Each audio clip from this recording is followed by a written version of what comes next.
My name is Oren. I'm the CEO and co-founder of AppsFlyer. I'm Reshef, the CTO and the co-founder over here at AppsFlyer. My name is Lisa. I'm VP of People Operations. I'm leading HR, Learning and Development, and Operations worldwide. So it all started with Oren and Reshef being best friends in the high school. Afterwards, we studied in university, in the Technion as well, worked in Intel together, and then traveled to South America, so we are friends for a long, long time. In 2010, I was in the East Coast working for a small VC company, and I did some research around marketing and marketing technology, and I saw this wild west of companies that you don't really know who works for who and which interest are they representing. And I also noticed a lot of companies building their apps without any tools or technology to measure where the users are coming from. And I thought that this must be solved. They met again in 2011 to start AppsFlyer. And they've been following this dream, moving through different startup accelerators to make this happen. Mobile space was pretty new back then. We started working together in 2011. Mobile, the way that we know it currently with smartphones, started in 2007 with the release of the first iPhone. When I was in the US, I had my first iPhone, and the first 48 hours, I was sure that this device is going to change everything. And so it was pretty clear that this is the area to be in. Back then, I thought that it makes no sense that companies investing so much money and effort in this without any ability to measure.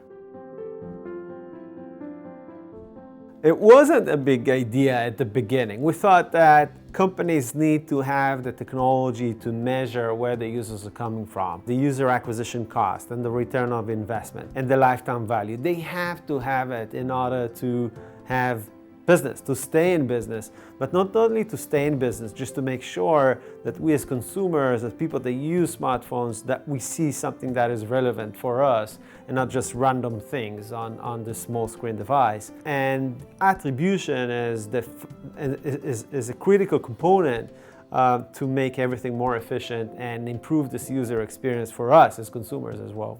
So when Oren and Reshef started working on the AppsFlyer idea, I was the one that was familiar with the advertising industry. So from the early days of the company, I served as a company advisor, finding new clients and getting sales.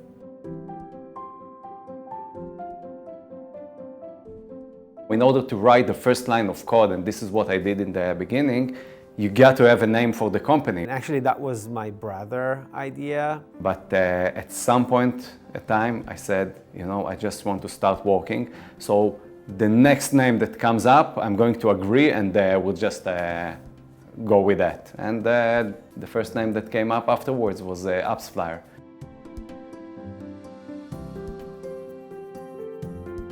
Making our clients extremely happy with the product and with the people and what we call the AppsFlyer experience. If the experience is great, they're going to stay.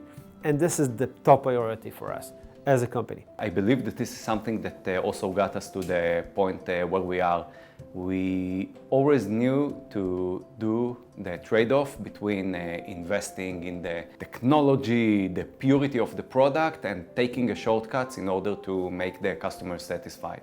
And I believe that up until now we did the right job. We keep our clients in mind for every decision we make.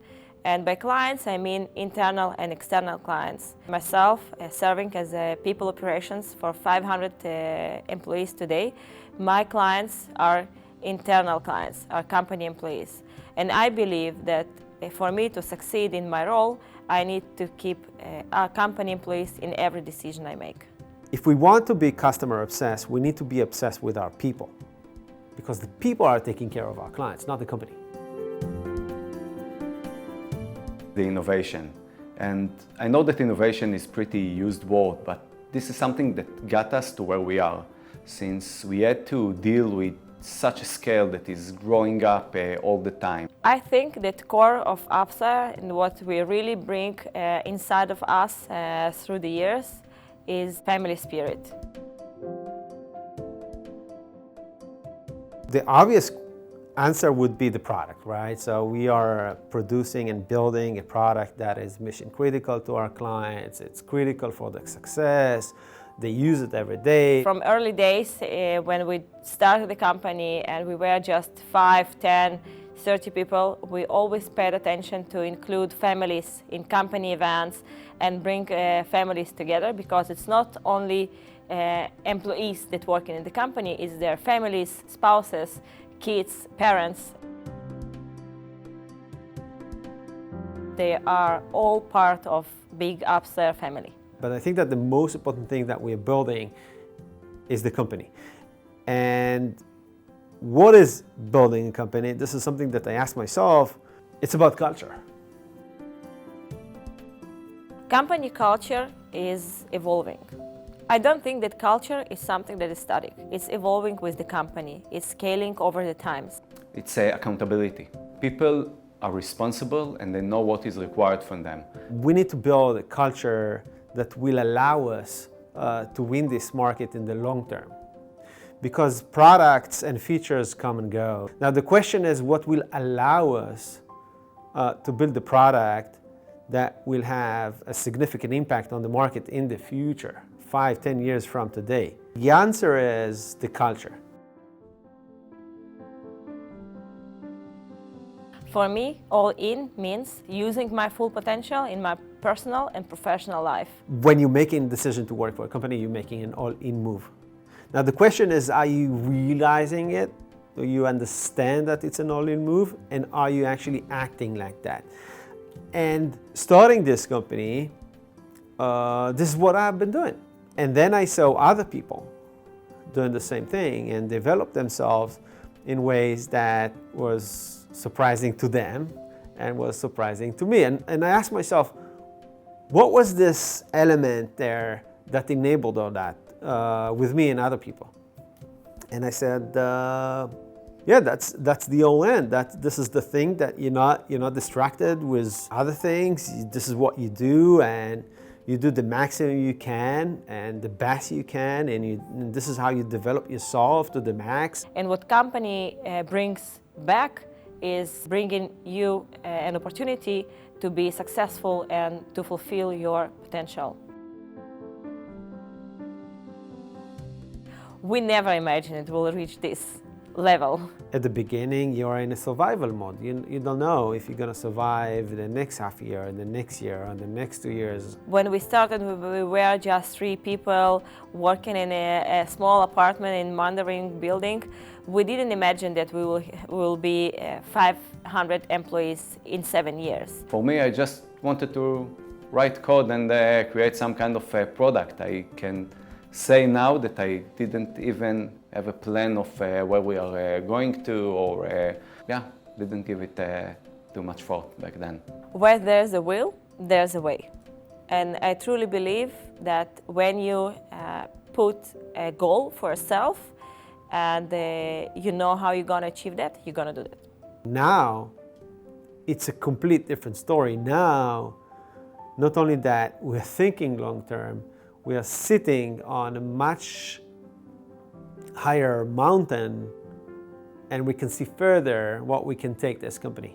There is something that I like to call the snowball. And by snowball, I mean that if you want to get something rolling and get to action, you need to start pushing it. You need to just take the first step and then continue to move on.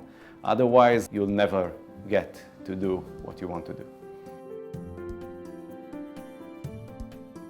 When we started the company, we knew it's going to be an international company. We have 15 offices. I still remember the day that we decided to have another office besides the office here. It was really scary at the beginning, but we invested a lot in this. So first of all, we knew that this is going to be challenging. And I think that this is why in very early days we invested heavily in making sure that everybody feel in the same company. But it's not going to be the same. Again, if you're going to go into our office in Beijing, going to go into our office in anywhere else, it's going to be different. But again, the core values are going to be the same. We have the GIP, which is the Global Employee Exchange, that we allow people to work from different offices, to get to know different cultures. And when they meet people from here and from there, it creates the connection, and we are one company in the end of the day. The vision is global domination.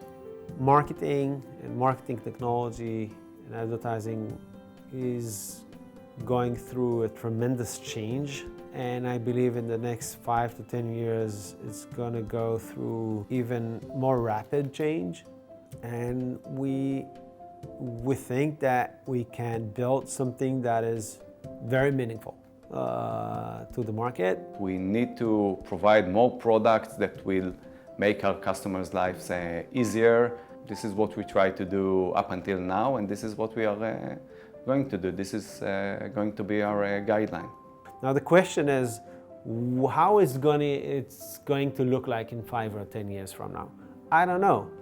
But what I do know is that if we build the right culture, if we build the right company, we'll be able to do that.